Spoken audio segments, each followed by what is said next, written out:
What's up, y'all? I hope you had a great Christmas. And if you're in the middle of Kwanzaa, I believe Kwanzaa is still going on. And we're in the 12 days of Christmas, post-Christmas, which is parallel to the 13-day Feast of the Goddess in the Celtic traditions. So still just riding the high of the holidays.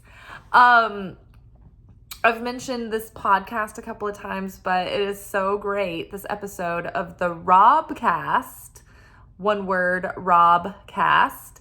It's episode 176, and it's a discussion between he and Alexander Shia, a theologian, about the ways that Christmas, Hanukkah, solstice, those holidays, and the Feast of Christmas, which is the 12 days of Christmas and New Year, how it all ties together, and how the myths and the mythology and everything overlaps. So super deep and insightful and moving and practical and traditional things all woven into an amazing episode. So I would highly recommend going to check out his podcast. He's on Apple. But so that has been referenced some over the last few days in our videos. And then there was a really great lecture that the Rav gave from the Kabbalah Center on Hanukkah and Christmas and solstice and how those were all tied together. And I'm not sure if that's on a platform that you can share. If you can go to thekabbalahcenter.com. And particularly if you download their app and you go under the menu that eventually under another menu says video lessons, there's random videos that are posted that are relevant to the things that are going on, in the moment. And so that was posted recently. I think it was for the portion of Miketz, if I'm not mistaken. I might be wrong about that. But it was really amazing. So if you can access that lecture, it was really, really amazing. But if I can, I will try to listen to it again and go deeper into tying it all together, maybe in our Secret Teachings of Jesus video this Saturday. No promises, but that's what in a perfect world where I'm completely aligned with my higher self, that's what I'd like to do. So we're back. We're catching up with our regularly scheduled programming tonight. So we had missed our anchor message video on, I think that I recorded it Tuesday because Monday was Christmas. And also on Tuesday there was a full moon. So I was like, oh my God, I've got to do our full moon workshop today and get it posted before work. And that is always a challenge. So I was able to film the video and get it edited and get the upload started. But for some reason on full moons and new moons, YouTube is impossible. It's such a slow upload day for me. And it gets really glitchy. So that took all night at work for the video to just sort of make its way into the YouTube app. And then something went wrong. There's an error. So I had to start over when I got home from work. So my full moon workshop uploaded Tuesday night, and it's really great. It's relevant for definitely the next 2 weeks of the waning cycle, but it's always just a deeper look into the our ongoing soul journey. So I highly suggest that. But yeah, so now we're here. I'm going to talk briefly about the anchor message just to set us up for our alchemy message, which goes into the process work of the assignment. So for Monday, or what's usually Monday's reading, but for our anchor message of the week, which gives us our spiritual assignments and lets us know, hey, this is what you're going to be working on this week. We got the river. And this is from the Wild Unknown Archetypes by Kim Krans. The warrior and agape. Clarifying the river, we have 7 of Pentacles. Underneath warrior, we have Page of Swords.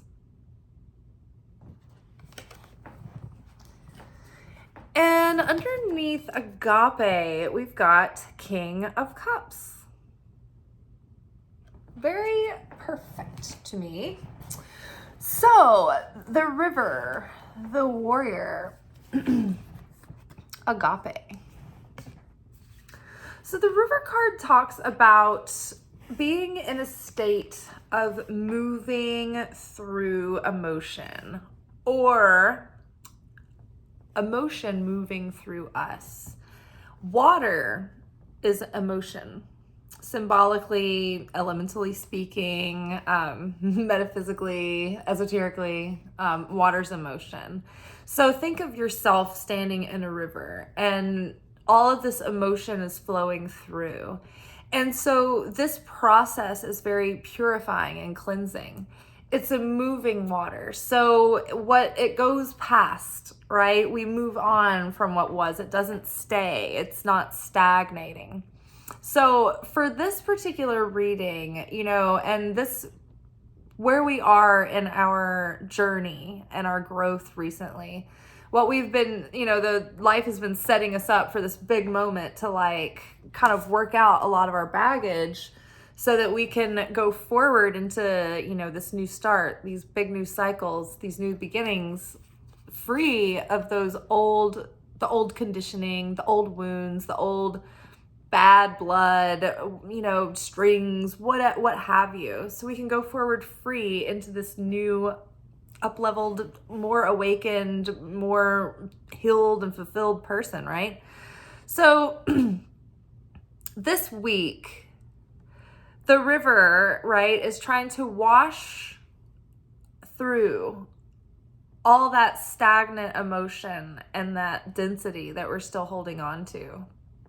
Pain, grudges, hurt, anger, sorrow, disappointment, expectation, judgment, grudges, if I didn't say that, competitiveness, insecurity, jealousy, all of those heavy emotions that are toxic, that weigh us down, keep us stuck, those are washing through and we're moving beyond them,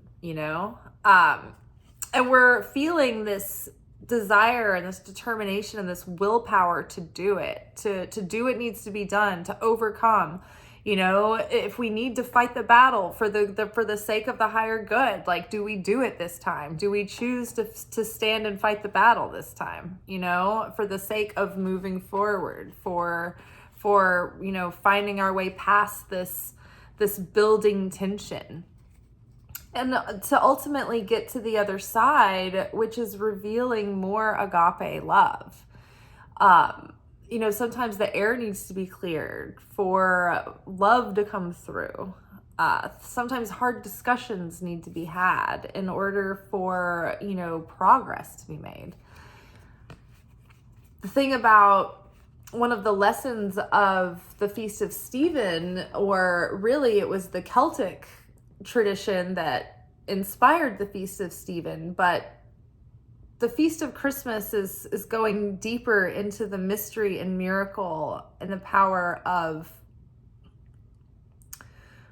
the mother, the ability to give birth, to bring forth life into the earth. So it's a holiday around the mysteries of birth. And that's for every person spiritually. It's how are we born? How are we reborn? How is anything born? How are ideas born? And there's always bloodshed involved in life and death. There's shedding of the blood when you menstruate. There's shedding of blood when you lose your virginity. There's sharing of blood when you give birth. There's shedding of blood when you die. And so these mysteries are all intertwined. And so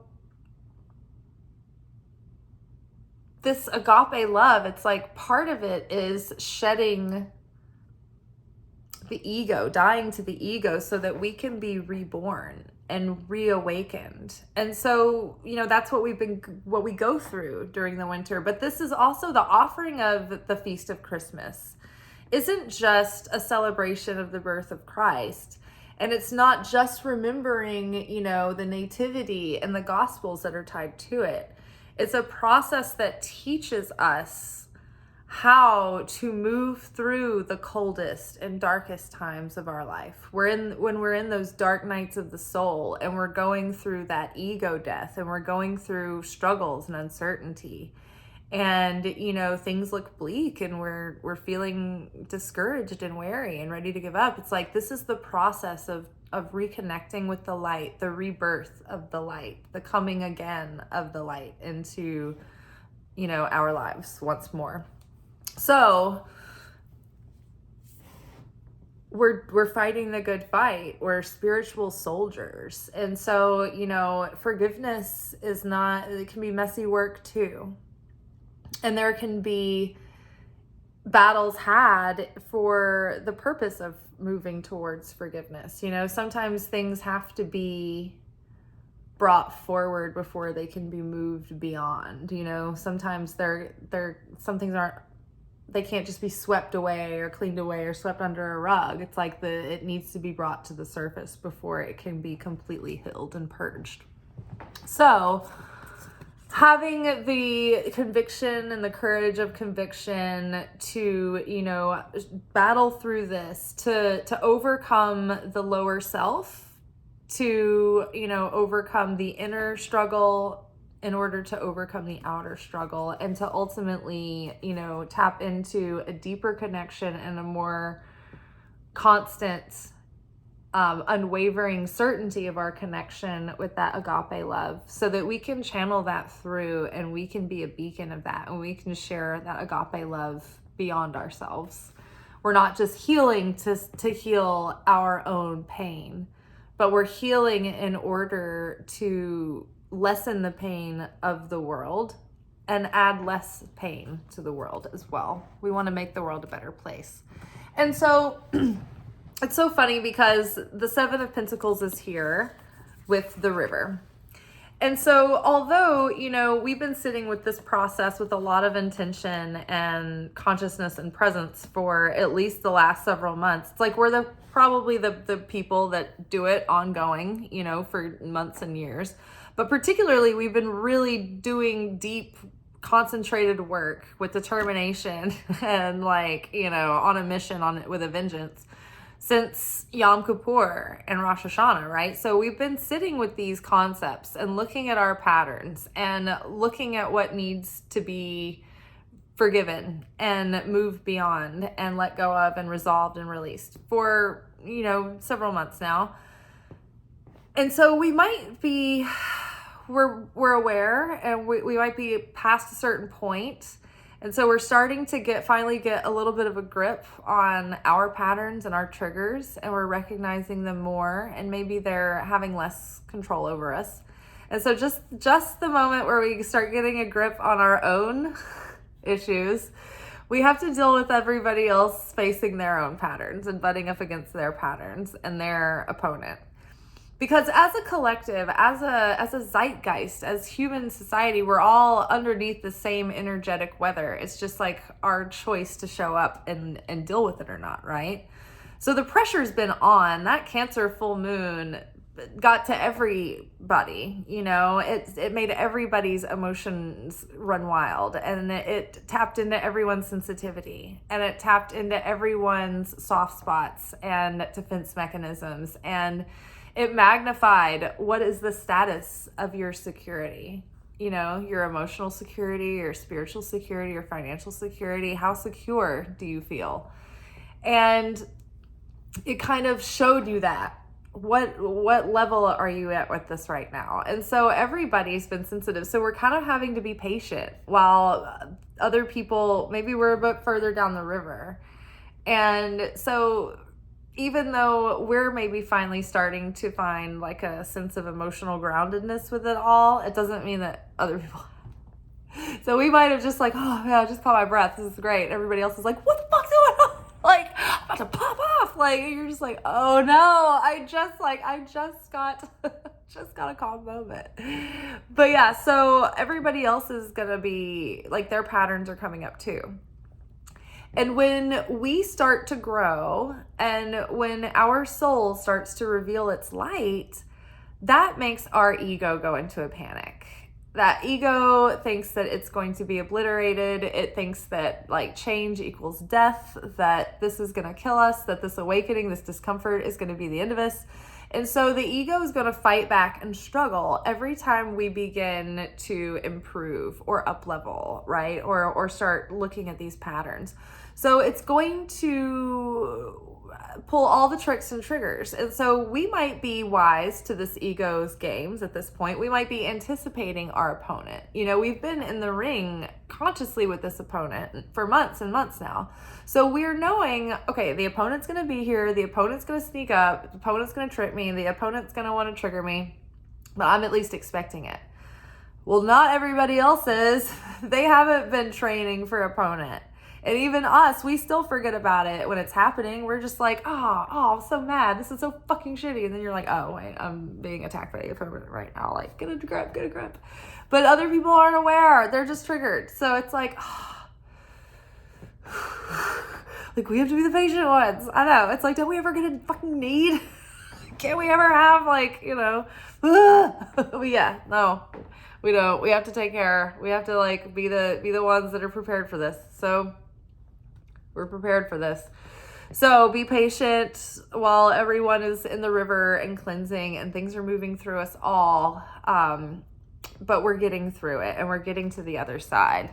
And I feel like this Page of Swords paired with the Warrior is just like, this Page of Swords is like determined to learn from the lessons that life is bringing right now, to learn from mistakes, to learn from experiences, to learn from wisdom, to learn from compassion and love and optimism, right? And so this is like the warrior and the devoted student who wants to better themselves, who wants to transform. It's like a determination and a drive and a willpower to do what it takes to make this happen, you know, to really dive deep and understand and do the deep inner work, but also seek to understand others as well and be, you know, understanding and all of that. So we're, you know, a student of life in the moment, and we are a student in soul school, continuing, but we might also be, you know, kind of holding the torch and leading the way for others too. You know, think about, you know, this as like the class tutor who's helping, you know, the other people in the class catch up. And not in an obnoxious, I'm helping you catch up way, but just holding space for everyone that's going through all their stuff. It's just holding the space, trying to maintain grace while people are throwing it in your face. My heart's gonna need a pacemaker. Oh my God. So now agape. So all of this hopefully is birthing more agape love within us. We're able to channel this through. We're trying to fine tune ourselves as a greater vessel of channeling and sharing the light. And so in order to do that, it's like, think about a radio dial when you're trying to like tune into a signal. So you need something that matches the signal for it to resonate. And then you need for it to be consistent and strong and continuous. And so it's like we're doing this deep inner work, and we're getting more grounded inside, and we're getting more of this cause consciousness, where instead of being in an effect consciousness where we're wavering and going back and forth, like in our vibration and in our mentality, like our thoughts are like all over the place, like, oh, I'm plagued by anxiety and like judgment and anger and, you know, all this stuff, and like going around in circles in this emotional storminess. Instead, it's like, no, you got like the King of Cups has like a level of emotional and mental mastery going, where they don't let their emotions control them. They have them, and they have them very deeply, but they're not controlling their lives. They're not completely wearing them on their shoulder. They're not wearing their heart on their sleeve. They're grounded and emotionally secure, which means that when they decide that they're in and devoted, they are like, it's dependable. It's well thought out. It's emotionally intelligent and mature. It's not impulsive. So there's like this, it's like we are showing up in this situation here. Like, it's like these, like, it's like we're the person who's like sitting here with the fruit, like sitting on the tree. We're being patient. And I feel like, you know, this is us like going through these phases, but holding the space as the King of Cups for others, and like maybe even for the others learning as these pages are, you know, learning these traits and these fruits of the Spirit, right? So being that person that can be the emotional, stable, solid, you know, dependable one, and understanding and compassionate, but also being able to make dispassionate choices from a state of like emotional sobriety, not being like you're not ignoring your feelings, you know, you're paying attention to them, but you're not, your decisions and your whole life isn't like driven by your emotional responses. You're not making choices emotionally, not purely emotionally. Okay, so we're having patience with the process. We're having patience with others. Everyone's coming along. We're all forgiving. We're all, you know, in this state of emotional purification. And we're coming to the other side of it, like as greater channels of the light. We're having more affinity with the light of conscious, you know, with the light of the Creator. So we're better channels for it. We share affinity with it. So we're channeling through agape love. We are experiencing the fulfillment of this agape love, and then we are overflowing that, and it's radiating out of us, and hopefully we are sharing that agape love with others who need it as well. So, which brings us to the middle of the week, which is an invitation into the initiation of this new beginning. It's like, this is it. It's beginning. We're being heralded to enter into this temple. So the blue temple comes up. So this is our alchemy message now. This is our usual midweek message. And this alchemy message goes into unpacking our approach to the process, right? Spiritual alchemy. It's the work of the inner transformation. It's the work we're doing with these assignments. So we have the blue temple, followed by the raven's head, followed by benevolent guide.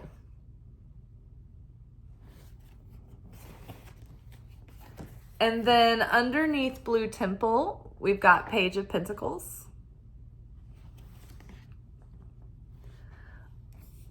Underneath the raven's head, we have the Hierophant. And underneath benevolent guide, we've got the sun. So these cards match up pretty crazy. So the blue temple is, first of all, the card talks about working with blue as like a color of power, and like colors, like they have a lot of influence. There's spiritual radiance that comes off of them, like their vibrance, their vibration, their frequency, they all have this like unique signature. And just by using the color or wearing the color, having it around where you can see it, like it activates those things within your soul. It's very interesting. So blue is a very celestial color. Mary, the Mother of God, the Virgin Mary. Again, we're in the Feast of the Virgin. We're in the Feast of Christmas. This is a feast of, you know, the process of birth as a mythical, like, metaphysical process. And so I think I started to talk about this earlier. It's like the mystery of birth as a spiritual growth process is like we're in this dark place, and it's from this dark place that hope is born, that the light is born, that certainty beyond hope is born. That's when the Christ was born, during the solstice time, when we're in our darkest time. The birth of the cosmos came from darkness, void, chaos. That was the first incarnation of God.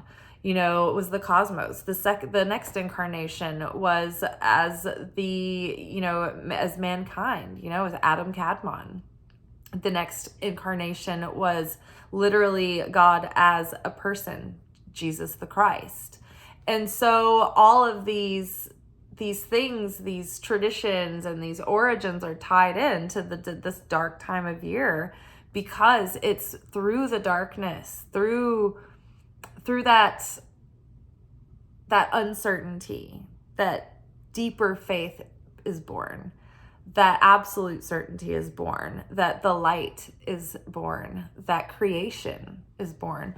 So this blue temple is the celestial realm, and this is the realm of imagination and vision coming to life. And so we're being invited to enter this temple of intuition, of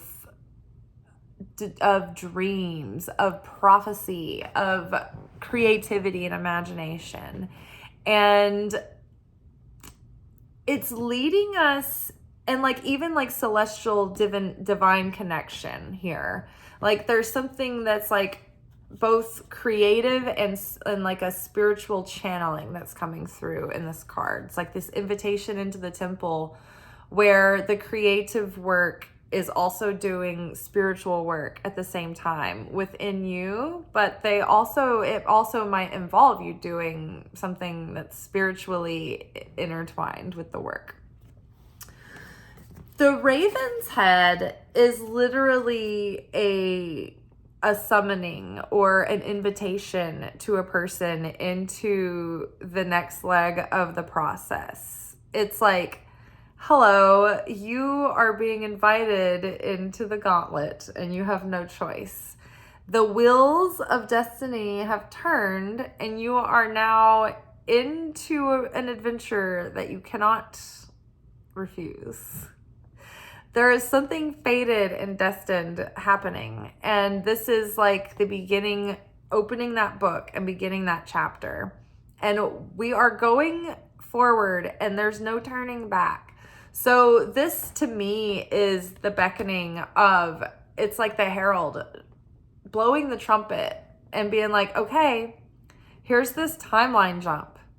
We're on it now. You're being invited into this next hero's journey. We're going once again into the deep thicket of the forest, and we don't know if there's a path. We don't know if there's a trail. We'll probably have to cut one as we go. This is our next leg of growth. It's exciting. It's scary, but I think it's really good. I think it's really, really positive. I think this is the next chapter starting. And we have benevolent guidance here to move us through every step and to support us in this journey. So I think that this combination is hey, you're being invited into this initiation. You're being invited as the hero to once again leave the village. And this is a sacred journey. There is going to be divine and celestial guidance and protection and provision all around you throughout this. This is part of your destiny. This is part of your fate. So go forward with joy and confidence and gladness, but don't forget to maintain a very regular practice and devotion of connecting with your divine guidance and inspiration, because you'll need it, but it will also be there to support you and encourage you and keep you motivated and keep your desire and keep you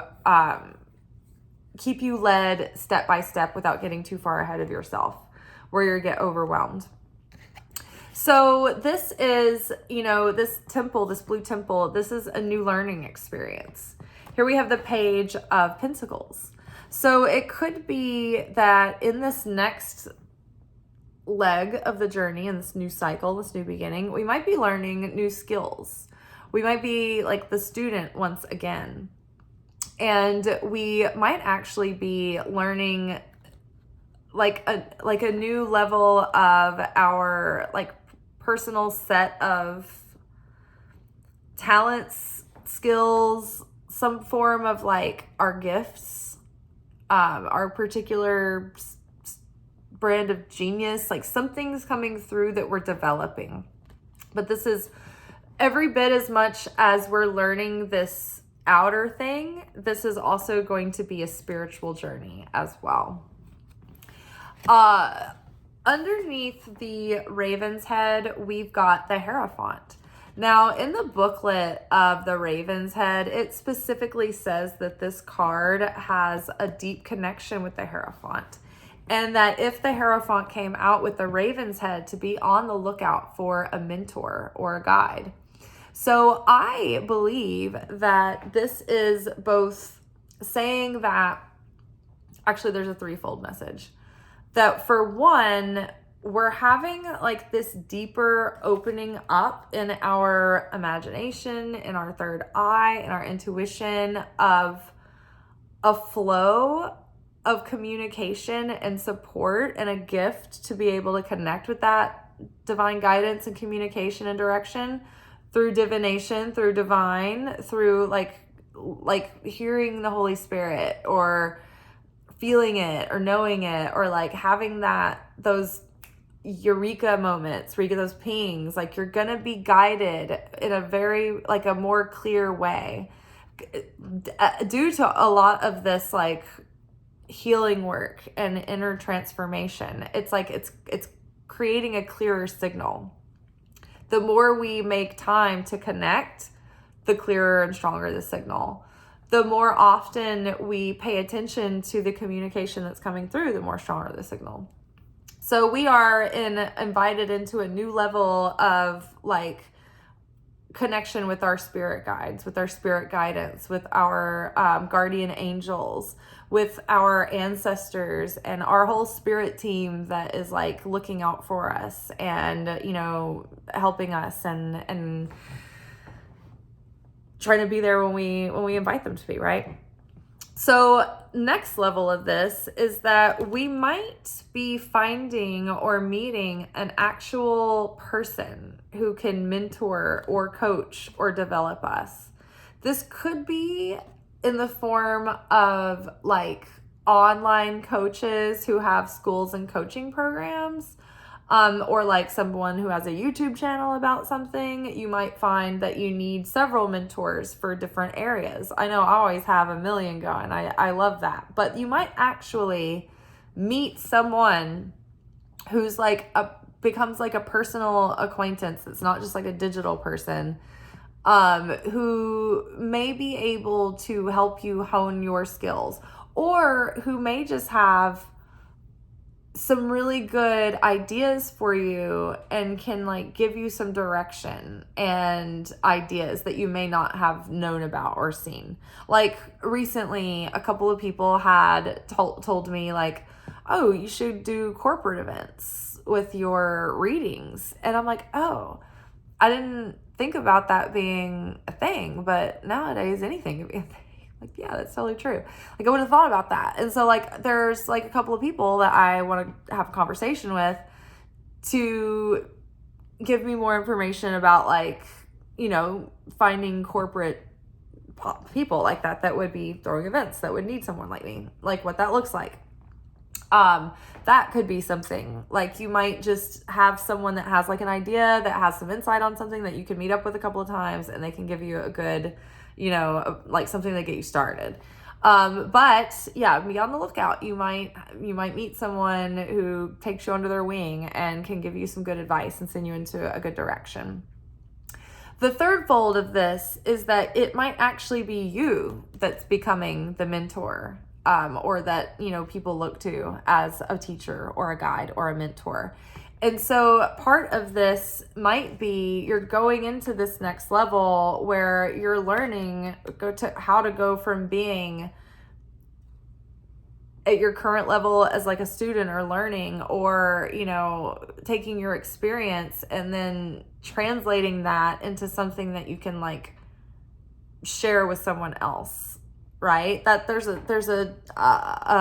leap over that chasm too. It's like, how do you take the experience you have and communicate that in a, unified whole way to someone else to help them as well. So that might be something that is coming together and kind of coagulating for you. And that, you're going to be guided and there's like 4 things over, right here that are connected to guidance and divine inspiration and divine support. So you've got the benevolent guide here that's paired with the sun. And so in this particular artwork, I just see this character here almost catching this bird like a boomerang, and her little cheeky look always tells me I got the message. Like she caught like a little letter, because like birds are symbols of messengers. They, bring the messengers of the divine through their chirping. They're messengers of, spirit. They take messages to spirit. They are in the air, right? They move through the air. So it's like moving thoughts. Like, what are moving thoughts? They're communication, right? Messages. So the sun is like awakening. It's being realized. It's having information and consciousness, things coming to light, right? So it's like, oh, I got the message. Oh, I got enlightenment. Oh, I got an idea. Oh, I finally get it. I finally see what it all means. I got the message finally. So it's like there's some awakening here. There's some like next level of like, oh, I get it. Eureka. Like I can finally embody that part of myself. It's coming easier now. Like the awakening is happening. The up level in consciousness. The light, connecting with that light. That's able to come in, and instead of being in the darkness, in mystery, and like everything's hidden and everything's unclear, it's like finally like things are being revealed. The light is on, illumination. Like I get it, I understand, I'm being guided, I'm feeling guided, I'm feeling led, and because of that, it's like joy and abundance and spiritual renewal. So it's like all these new beautiful possibilities are ahead. It's this awakening and this like new outlook and new perspective and new experience, going into this new cycle of learning and growth and expansion. And I think big things can start happening. I think that the hands of fate and the wheels of fate are turning, and I think they're turning in our favor, in a direction of positive momentum and expansion. But it still feels like we're just like stuck in the student mode, in this page mode. But it's like we're always going to be a student of life. Every time we up level, we're going to be learning again. So be patient with yourself and be patient with others. And everybody's sensitive right now at the Cancer full moon, but I think overall, I think it's going to bring more deeper intimacy and deeper security with ourselves and with others, hopefully. So, all right, y'all, I know this is a long one, but we were kind of having to get 2 done in one today. So tomorrow will be our romance oracle reading for the week, and we'll clarify with some tarot. And thank you for the new subscribers who joined today. We had a cluster of new people show up, so welcome. Thank you very much. And I'll catch y'all tomorrow. Ciao.